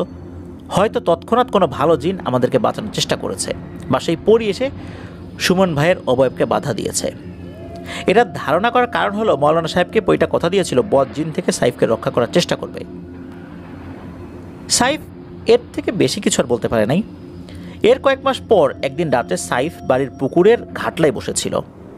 হঠাৎ করে সেখানে পরীটা চলে আসে, কিন্তু সাইফের কাছাকাছি না, কিছুটা দূরত্ব বজায় রাখছিল। তখন সাইফকে পরীটা বলল, আমার পরিবারের সদস্যদের কোথায় বন্দি করে রাখছে তুমি কি আমাকে বলতে পারবে? উত্তরে সাইফ বলল, এই বিষয়ে আমি মোটেও অবগত নই। তখন পরীটা বলল, তোমার কাছে অনুরোধ করি, আমার পরিবারের সদস্যরা কোথায় আছে একটু জেনে রাখবা, আমি পরবর্তীতে তোমার কাছে জানতে আসব। এতটুকু বলেই পরীটা চলে গেল। এই ঘটনার পরে একদিন সাইফ কৌতূহলবশত আন্টিকে এই কথা জিজ্ঞেস করছিল, কিন্তু আন্টি অনেক বকাঝকা করে এবং আন্টি বলেছিল যে এগুলো তোর জানার দরকার নাই, কখনো এটা জানতেও চাইবি না। এই ঘটনার একদম প্রথমে আমরা বলেছিলাম সাইফের সাথে কিভাবে ইব্রাহিম খলিল ভাইয়ের পরিচয় হয়, কিভাবে উনি ঘটনাটি সংগ্রহ করেছিলেন। এই দুটো প্রশ্নের উত্তর মিলবে এখন। দিন যেতে যেতে সাইফ হেফজ শেষ করলো। তিনি এখন পবিত্র কোরআনের একজন হাফেজ হওয়ার পর পরিবারের সদস্যরা ডিসিশন নিল সাইফকে মৌলানা পড়াবে। তখন সাইফের পরিবারের সদস্যরা সাইফকে এই ইব্রাহিম খলিল ভাইদের মাদ্রাসায় ভর্তি করিয়ে দেয় এবং লিল্লা বোর্ডিংয়ে শিফট করে দেয়। তখন মূলত তার সাথে ইব্রাহিম খলিল ভাইয়ের পরিচয় হয়। মাদ্রাসাটি নলছিটি থানায় বেশ আলোচিত। তো যাই হোক, এইভাবে যেতে যেতে 2018 সাল অতিক্রান্ত হয়ে যায়। 2019 সালের মাঝামাঝি সময়ের কোনো এক রাত্রে ওনারা খাওয়া দাওয়া শেষ করে শুয়ে পড়েছেন। এর কিছুক্ষণ পর বা এর কিছুক্ষণের মধ্যে ছোট ছাত্ররা ঘুমিয়ে পড়ে, শুধু সিনিয়র কয়েকজন ছাত্ররা গল্প করছিলেন। গল্প করার মধ্যে যারা ছিলেন তাদের মধ্যে অন্যতম আসাদুল্লাহ, রবিউল ইসলাম, জহুরুল ইসলাম, এই কয়েকজন। গল্পের এক পর্যায়ে সাইফ রুম থেকে বাইরে বের হয় ওয়াশরুমে যাওয়ার জন্য। এর 1 কি 2 মিনিটের ব্যবধানে সাইফ হুট করে রুমে ঢুকে সজোরে দরজাটা লাগিয়ে দিল। প্রচণ্ড জোরে শব্দ হলো। ওনারা ভাবছেন যে হঠাৎ করে কী এমন হলো। তার এই কাণ্ড দেখে ওনারা সকলে ভয় পেয়ে যান। সিনিয়র ছাত্ররা শোয়া থেকে উঠে পড়ে। রবিউল তাড়াহুড়া করে রুমের লাইট জ্বালায়। এরপর কিছুটা বিরক্তিকর ভাব নিয়ে জহিল প্রশ্ন করল, সাইফ তোমার কি সমস্যা?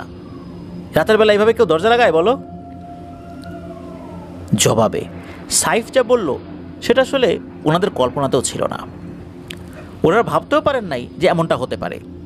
সাইফ ওনাদেরকে জানায় অনেক আগে তাকে নাকি একটি পরী আসর করেছিল, সে এখনও মাঝে মাঝে দেখা দেয়। একটু আগে নাকি সেই পরী তার সামনে চলে এসেছে। সেই পরী অতি গোপনে এবং লোকচক্ষুর আড়ালে কথা বলতে চায়। এই কারণে মসজিদের ঘাটলাতে যেতে আহ্বান করে। ঘাটলা হচ্ছে খাল বা পুকুরের শান বা সিঁড়ি। এই সিঁড়ির দুই পাশে বসার জন্য স্থান থাকে। এদিকে বরিশালের স্থানীয় ভাষায় ঘাটলা বলে এটাকে। তো মসজিদের ঘাটলায় যেতে যখন সে আহ্বান করে, এই কথা শোনার পর সাইফ এক দৌড়ে রুমে ঢুকে দরজা লাগিয়ে দেয়। তো ওনাদের মধ্যে এই কথা কেউ বিশ্বাস করেছে, আবার কেউ করে নাই, কিন্তু সবার মনের মধ্যে কথাটা কিন্তু দাগ কেটেছে। পাশাপাশি অনেক প্রশ্নও জেগেছে। সেটা ওনারা সবাই সবার চেহারার দিকে তাকেই আন্দাজ করতে পারেন। সাইফ আরও জানায় যে নির্জন কোথাও সে যদি একা যায় বা মাদ্রাসার কোনো কোনায় একা ফোনে কথা বলতে থাকলে হঠাৎ করে সেই পরীটির উপস্থিতি ঘটে। এবং আরও জানায় যে তোমরা রাতে মাদ্রাসার চারপাশে চলাফেরা করো, এসব শুনলে তোমরা ভয় পেতে পারো, তাই তোমাদেরকে কখনো এসব ঘটনা শেয়ার করি নাই। তখন ওনাদের পুরো ঘটনা শোনার আগ্রহ জন্ম নেয়। ওনারা খুব করে ধরে যত রাত হোক সমস্যা নাই, এখন আমাদের ঘটনাটা বলো, যে এই পরী তোমার কাছে কীভাবে আসলো, কেন আসলো, পরী দেখতে কেমন ইত্যাদি। কিন্তু সাইফ কোনোভাবে বলতে চাচ্ছিল না। ওনারও নাছর বান্দা। অনেক জোরাজোরির ফলে ওনাদেরকে বিস্তারিত সব কিছু খুলে বলতে রাজি হয়। তখন ওনাদেরকে সব কিছু খুলে বলে। তো ওনারা এই ঘটনা শুনে এতটাই সংকোচ বোধ করলেন যে রাতের বেলা একজন আরেকজনকে রেখে ভয়ে বেশ কিছুদিন ওনারা বাইরেই বের হন নাই। ঘটনা এখানে শেষ হলে পারত, কিন্তু না, এখনও কিন্তু ঘটনার বাকি আছে প্রিয় লিসেনার্স। এর 1 বছর পর ইব্রাহিম খলিল ভাই আলেম পাশ করেন। সাধারণত গ্রামের মাদ্রাসাগুলোতে ফাজিল যেই ক্লাস রয়েছে এখানে ক্লাস হয় না, এসে শুধু পরীক্ষা দিয়ে গেলেই হয়। তো উনি আলিম পরীক্ষা দিয়ে চাকরি সূত্রে রাজধানী ঢাকাতে চলে আসেন। এই ঘটনার কিছু কিছু অংশ ওনার সেভাবে মনে নাই, কিছুটা ভুলে গেছেন, এটা জানিয়েছেন। এই জন্য মুঠোফোনে কথা বলে নতুন করে আবার ঘটনাটি সংগ্রহ করেন। ঘটনা সংগ্রহ করার জন্য তার সাথে রাত 11:45 দিকে কথা বলা শুরু করেছিলেন। কথা শেষ হয় রাত 3:45, প্রায় 4 ঘন্টা কথা হয়েছে। এই ঘটনাটা অনেক আগে শুনেছিলেন, তো শুধু পুঙ্খানুপুঙ্খ বিবরণ জানার জন্যই মূলত এত সময় ধরে কথা বলতে হয়েছিল এই সাইফের সাথে। তো চলুন এবার ঘটনার আরেকটা অংশে আসা যাক। ওনাদের মাদ্রাসার দক্ষিণ দিকে একটি মেঠো পথের রাস্তা আছে। এই রাস্তাটিকে স্থানীয়রা বেড়ি বলে। রাস্তার দুই পাশে ঢালু এবং ধানক্ষেত, রাস্তার দুই পাশে আমড়া গাছ এবং পেয়ারা গাছ। এই রাস্তা দিয়ে সোজা 2 কিলোমিটার হাঁটলে কীর্তনখোলা নদী। এত লম্বা পথের মধ্যে শুধু 2টি ঘরবাড়ি আছে। ওখানের পুরো এলাকা চর অঞ্চল। সেখানে একজন প্রভাবশালী ব্যক্তি ভেড়া এবং গরু সহ বিদেশি কুকুরের খামার দিয়েছেন। দিনমজুর শ্রমিক রেখে এইসব পশু পাখি লালন পালন করান। সেই দিনমজুর শ্রমিক ভাইদের সাথে সাইফের ভালো সম্পর্ক গড়ে ওঠে। একদিন খামারের লোকজন সাইফকে বলল, আমরা অমুক দিন ভেড়া জবাই করব, তুমি থাকলে অনেক মজা করব। যথারীতি একদিন ভেড়া জবাই করা হলো। খামারের লোকজন ইচ্ছে ছিল রাতে ছোট আকারে পিকনিকের মতো করে আয়োজন করে খাবে। সময় মতো সেখানে সাইফ উপস্থিত হলো। খাওয়া দাওয়া শেষে খামারের লোকজন সাইফকে এগিয়ে দিতে রাস্তার সামনে আসে। তখন সাইফ দেখলো দূরে ওই পরীটি দাঁড়িয়ে আছে। মনে হচ্ছে আগে থেকে সাইফের জন্য অপেক্ষা করছিল। তখন পরীটি বলল যে ওনাদেরকে চলে যেতে বলো, তোমার সাথে আমি একা কথা বলতে চাই, আমি তোমার সাথে গল্প করতে করতে এগিয়ে দেব। তখন সাইফ খামের লোকজনদেরকে চলে যেতে বলে, কিন্তু খামের লোকজন বলল, এতটা পথ এত রাত্রে আপনি কিভাবে যাবেন, আমরা একটু এগিয়ে দেই। তখন সাইফ বলল, না না সমস্যা নাই, আমার অভ্যাস আছে, আপনারা চিন্তা করবেন না, আমি একা যেতে পারবো, আপনারা খামারে চলে যান। তখন খামারের লোকজন বিদায় নিয়ে চলে আসে। তারপর পরীটা কিছুটা দূরত্ব নিয়ে সাইফের সাথে হাঁটতে থাকে। এখানে একটি ব্যাপার না বললেই নয়, সাইফ রাস্তা দিয়ে হাঁটছে আর পরীটি রাস্তার বাইরে থেকে সমানে আগাচ্ছে। রাস্তার পাশে ছোট আকার একটা ডোবা, রাস্তার চেয়ে ডোবা অনেক ঢালু, কিন্তু পরীটি সাইফের সাথে সমান তাল মিলিয়ে আগাচ্ছে। পরীটির নিচের অংশ সাইফ দেখতে পাচ্ছিল না, শুধু চেহারাটাই খুব সুন্দরভাবে দেখা যাচ্ছিল। এরপর পরীটি বলল, কোথায় গিয়েছিলে আর এত রাতে একা কিভাবে যাবে, আমি একটু কথা বলতে চাই। কথা বলতে বলতে এগিয়ে দিয়ে আসি। তখন সাইফ লক্ষ্য করল যে পরীটার আচরণে পার্থক্য, মাঝে মাঝে আপনি আপনি করে কথা বলে। এরপর পরীটি বলল যে আমার পরিবারের সদস্যরা কোথায় বন্দি আছে জেনেছিলেন? তখন সাইফ বলল, আমি আম্মুকে জিজ্ঞেস করেছিলাম, কিন্তু আম্মু আমাকে বলেনি, বরং অনেক বকাঝকা করেছে। এরপর পরীটি বলল, আমি কিন্তু এখনও আপনাকে ভালোবাসি, এসব তাবিজ খুলে ফেলুন, আমি আপনার কাছাকাছি আসতে চাই। তখন সাইফ বলল, তুমি যদি এতই ভালোবাসো তাহলে আমার সাথে থেকে যাও, আমি যতটুকু রোজগার করব তুমি সেতটুকু নিয়েই সন্তুষ্ট থাকবা, তাহলে আমি রাজি আছি। এর বাইরে তোমার সাথে যাওয়া আমার পক্ষে সম্ভব নয়। আমার পরিবারের সদস্য আমাকে খুব ভালোবাসে, আমি তাদের ফেলে তোমার সাথে যেতে পারবো না। এভাবে হাঁটতে হাঁটতে অনেক দূর আসার পর একটি কালভার্ট পড়ে। কালভার্টের গা ঘেঁষে একটি বাড়ি। সাইফ সেই বাড়ির সামনে আসার সঙ্গে সঙ্গে পরীটি অদৃশ্য হয়ে যায়। এর একটু সামনে রাস্তার মোড়, মোড়টি অতিক্রম করার সাথে সাথে আবার পরীটি চলে আসে। তখন সাইফ বলল, কোথায় চলে গেছিলাম? তখন পরীটি বলল, ওই বাড়িতে কুকুর আছে, সেজন্য অন্য পথ দিয়ে আসছি। এরপর সাইফ মাদ্রাসার কাছাকাছি চলে আসে। তখন সাইফ বলল, এখন তুমি যাও, কিন্তু পরীটা যাচ্ছে না। সে একদম মাদ্রাসা পর্যন্ত চলে আসে। সাইফ তখনও মাদ্রাসার এরিয়ার ভেতরে প্রবেশ করে নাই। তখন পরীটি হঠাৎ করে বলল, আপনার রুমে ওই মুরব্বী লোকটিকে? তখন সাইফ বলল, তিনি আমাদের ওস্তাদ। তখন পরীটি বলল, তাকে আমি চিনি। সাইফ বলল, কিভাবে চেনো? তখন পরীটি বলল, একটা সময় তিনি বড় ধরনের বিপদের সম্মুখীন হয়েছিলেন। তখন আমাদের সমাজের সর্দার তার উপকার করতে চেয়েছিল, কিন্তু তিনি এ ব্যাপারে অস্বীকৃতি জানান। এটা একটি লম্বা ঘটনা, সেদিকে যাব না। এরপর সাইফ বলল, এবার আমি মাদ্রাসার ভেতরে প্রবেশ করব, তুমি চলে যাও। তারপর সাইফ মাদ্রাসার ভেতরে চলে আসে, তারপর রুমে এসে শুয়ে পড়ে। পাশেই শোয়া জহিরুল ইসলাম বাড়ি ভাই, তখন এই জহিরুল ইসলাম বাড়ি ভাই মানে জহিরুল ভাই বলল, কিরে খেয়ে আসছিস? সাইফ বলল, হ্যাঁ ভাই। তখন সাইফ আর জহিরের টুকিটাকি বিষয়ে কথা হচ্ছিল। তখন অবশ্য শীতকাল ছিল আর কি। কিছুক্ষণ পর যে যার মতো কাঁথা কম্বল মুড়ি দিয়ে ঘুমানোর চেষ্টা করছিল।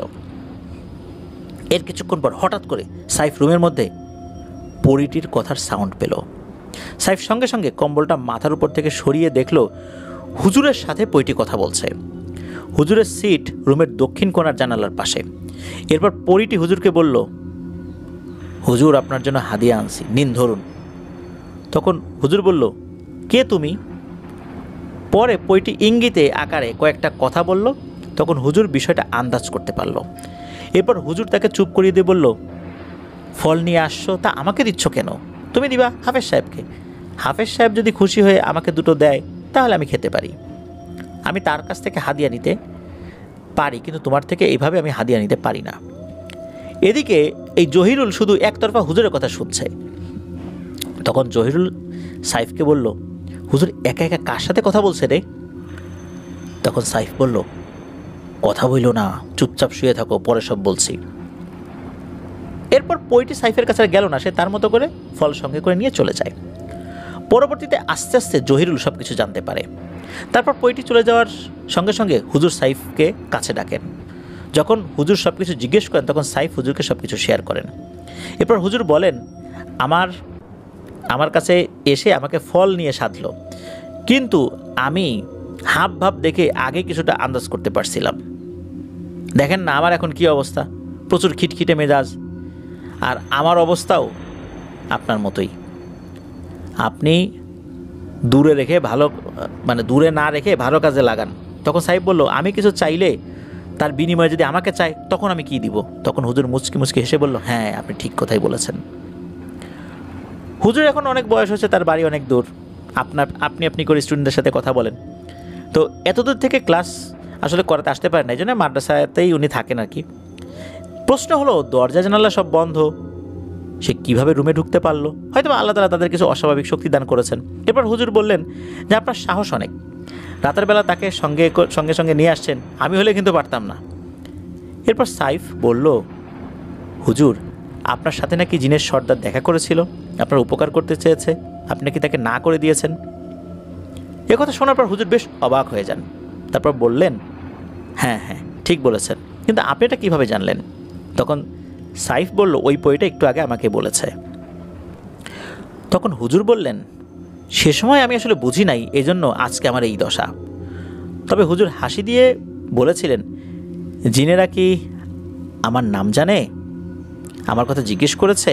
তখন সাইফ বলল, হ্যাঁ হুজুর, আপনার কথা বলার জন্য আমাকে দাঁড় করিয়ে রেখেছিল, আপনার ঘটনা আমাকে বলেছে। তখন হুজুর মুচকি মুচকি হাসি আর খুব মনোযোগ দিয়ে সাইফের কথা শোনে। মৌলানা সাহেব সাইফের কানে থাপ্পড় মারার কারণে চিকিৎসা নেওয়া হয়েছিল, কিন্তু ফলশ্রুতিতে সেরকম লাভ হয়নি। এখনও যদি নাক মুখ বন্ধ করে ভেতরে নিঃশ্বাস ছাড়া হয় তাহলে নাকি ডান কান দিয়ে বাতাস বের হয়। এরপর ভালো ডাক্তার দেখানো হয়েছিল, ডাক্তার বলেছে কানের পর্দা ফেটে গেছে, অপারেশন করে ঠিক করা যাবে।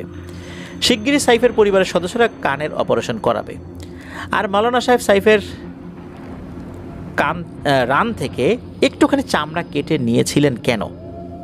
মৌলানা সাহেব যাওয়ার আগে এর উত্তর করে গিয়েছিলেন, কখনোই যাতে পইটি সাইফের সাথে পরিপূর্ণভাবে মিলিত হতে না পারে, সেজন্যই এমন কাজটি করেছিলেন। যদিও স্থানীয়ভাবে শরীর বন্ধ করা ছিল, তারপরে বাড়ি বন্ধ করা ছিল, তারপরে স্থায়ীভাবে শরীর বন্ধ করে দেওয়া হয়েছিল। স্থানীয়ভাবে বলতে লোকাল হুজুর যারা ছিলেন তারা তো বন্ধ করেছিলেন আর কি। তবুও অধিকতর নিরাপত্তা নিশ্চিত করার জন্যই হুজুর এই কাজটি করেছিলেন। পায়ের রানে কাটা দাগটি সাইফের এখনও আছে। এদিকে সাইফের সাথে হেফজ খানের মোয়াল্লেম হুজুরের সম্পর্ক আসলে খুব ভালো, মাঝে মাঝে দেখা সাক্ষাৎ হয়। মোয়াল্লেম হুজুর একটি ছেলে একটি মেয়ে আছে, ছেলে বড় মেয়ে ছোট। একদিন সাইফের সাথে মোয়াল্লেম হুজুরের দেখা, তখন মোয়াল্লেম হুজুর বললেন, আমার একটি মাত্র ছেলে, ছেলেটাকে নিয়ে আমার জীবনটাই একদম শেষ। জিনের বদ আসর আমার ছেলের উপর পড়েছে। সবসময় আমার ছেলেকে নিয়ে দুশ্চিন্তায় থাকি।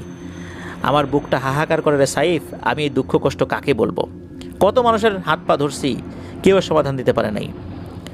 আমার ছেলেকে প্রথম দিন জিনেরা নিয়ে 3 দিন রাখছে, পরে একবার নিয়ে 7 দিন রাখছে, পরে একবার নিয়ে 1 মাস রাখছে, এখন আবার ফেরত পেয়েছি। এখন বলতেছে যে আবার নিয়ে যাবে। মোয়াল্লেম হুজুর এসব কথা বলছিল, খুব কান্নাকাটি করছিল। এরপর মোয়াল্লেম হুজুরের সাথে দেখা হলেই খুব হুজুর নিজেই কান্নাকাটি করতেন আর কি, খুব করে, আর বলতেন যে আল্লাহ তোমাকে তোর নিজের হাতে বাঁচাইছে রে, আমার ছেলেটাকে নিয়ে এখন কি করি? আর দেখো আমার ছেলেটার দিকে, আমি জানি না আসলে ওর ভবিষ্যতে কি হবে।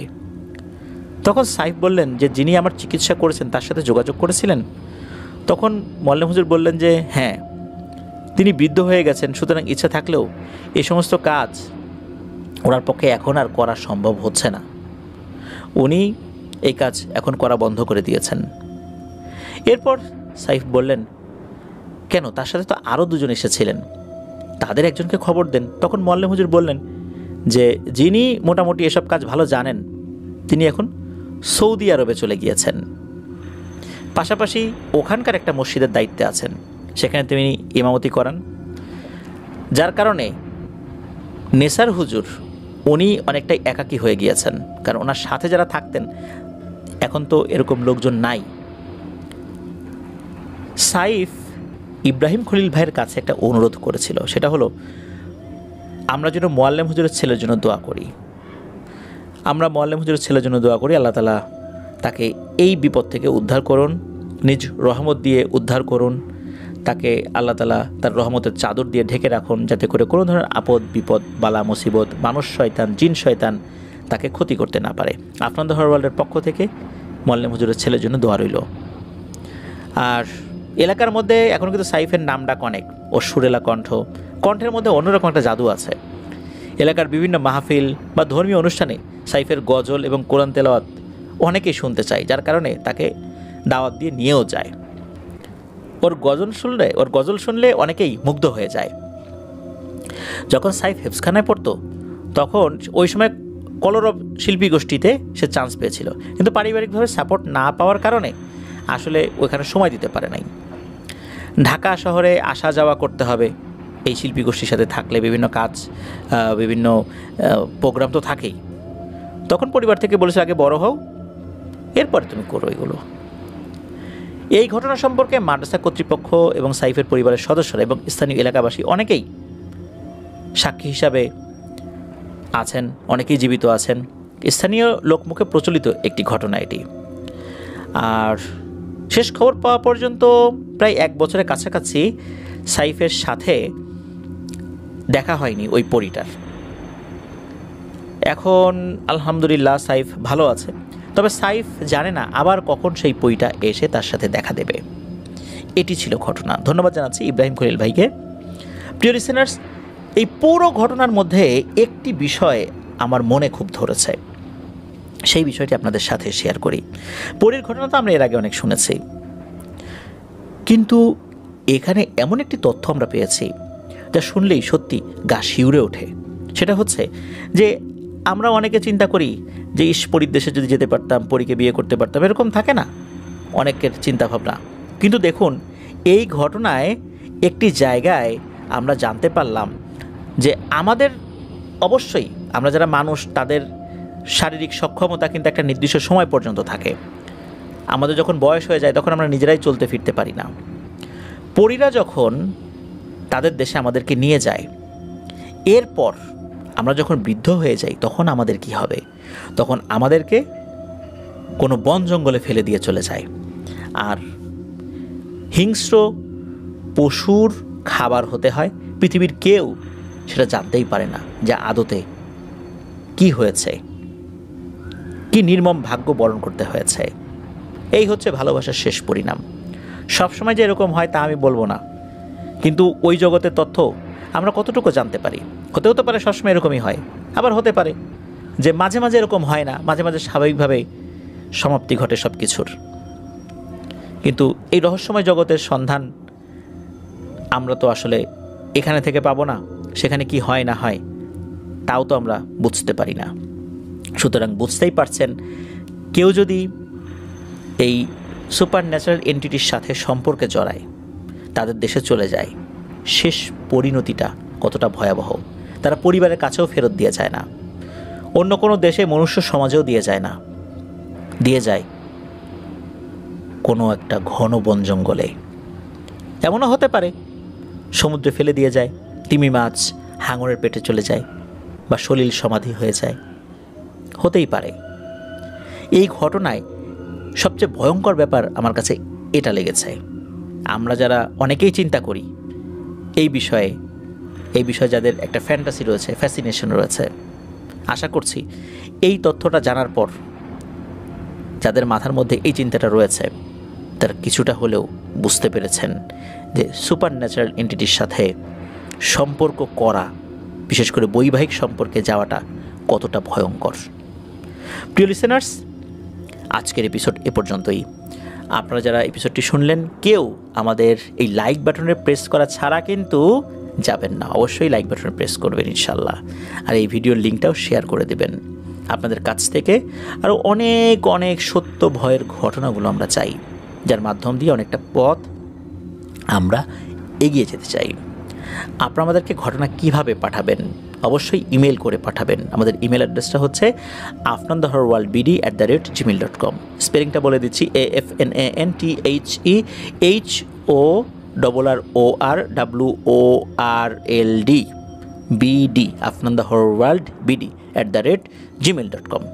স্পেলিংটা আমরা আমাদের ভিডিও ডিসক্রিপশনে দিয়ে রেখেছি, সেখানে গিয়েও স্পেলিংটা চেক করে দিতে পারেন। প্রিয় লিসেনার্স, আমরা তো এই বইটা থেকে ঘটনা আপনাদের সামনে উপস্থাপন করছি।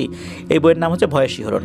আমাদের লেটেস্ট যে বইটা এসেছে, ইয়াসার হরর থ্রিলার, এই বইটি এখনও রকমারিতে রয়েছে, আপনারা অনায়াসেই অর্ডার করতে পারেন।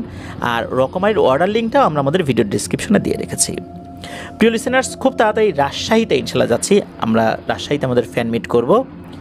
তাড়াতাড়ি আমরা দিন তারিখ ভেন্যু জানিয়ে দেব ইনশাল্লাহ। রাজশাহীতে দেখা হবে আমাদের আফনান দ্য হরর ওয়ার্ল্ডের লিসেনারদের সাথে। চলুন প্রিয় লিসেনার্স, আজকের এপিসোড এখানেই শেষ করি। সবাই ভালো থাকবেন, সুস্থ থাকবেন, আমার জন্য দোয়া করবেন, আমার পরিবারের জন্য দোয়া করবেন, আপনাদের জন্য দোয়া রইল, আপনাদের পরিবারের প্রত্যেকের জন্য দোয়া রইল। মহান আল্লাহ সুবহানাহু ওয়া তাআলা আমাদেরকে ভালো রাখুন, সুস্থ রাখুন, নিরাপদে রাখুন, আফনান দ্য হরর ওয়ার্ল্ডের সাথে রাখুন। আসসালামু আলাইকুম। প্রিয় লিসেনার্স, আসসালামু আলাইকুম।